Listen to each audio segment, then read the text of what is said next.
নমস্কাৰ বন্ধুসকল, আজি আকৌ এটা গুৰুত্বপূৰ্ণ ভিডিঅ'লৈ সকলোকে স্বাগতম জনাইছোঁ। আজিৰ ভিডিঅ'ৰ মাধ্যমেৰে আমি আলোচনা কৰিম গুৱাহাটী ইউনিভাৰ্চিটিৰ আণ্ডাৰত থকা এখন নটিফিকেশ্যন, যিখন খুবেই গুৰুত্বপূৰ্ণ হ'বলৈ গৈ আছে।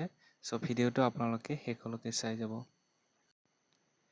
এইখন গুৱাহাটী ইউনিভাৰ্চিটিৰ আণ্ডাৰত দিয়া হৈছে এখন নটিচ। ইয়াতে চাব, নটিফিকেশ্যনখন অলপ পঢ়িলে আমি দেখা পাম যে it is notified for information of all concerned that the summer vacation for Guwahati University and its affiliate college will begin from the 1st July 2026 to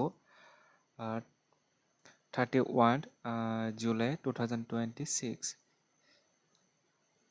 This adjustment is made to facilitate the timely declaration of various university examination result.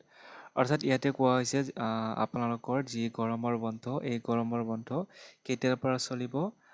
1 জুলাইৰ পৰা 31 July 2026 লৈকে চলিব।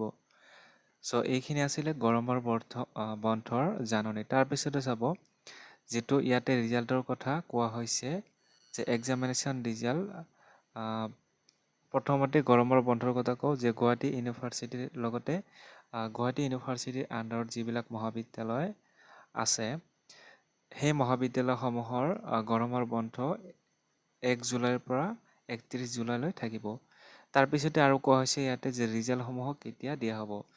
আপোনালোকে মনত ৰাখিব যে আপোনালোকৰ এই গৰমৰ বন্ধৰ মাজতে আপোনালোকৰ যি ছেকেণ্ড ছেমিষ্টাৰ বা ফ'ৰ্থ ছেমিষ্টাৰ, ছিক্স ছেমিষ্টাৰ সকলোখিনি যিখিনি প্ৰয়োজনীয় ৰিজাল্ট আছে, এই গৰমৰ বন্ধৰ মাজতে দিব বুলি ইয়াতে উল্লেখ কৰিছে। এইখিনি আছিলে আপোনালোকৰ নটিফিকেশ্যন। তাৰপিছতে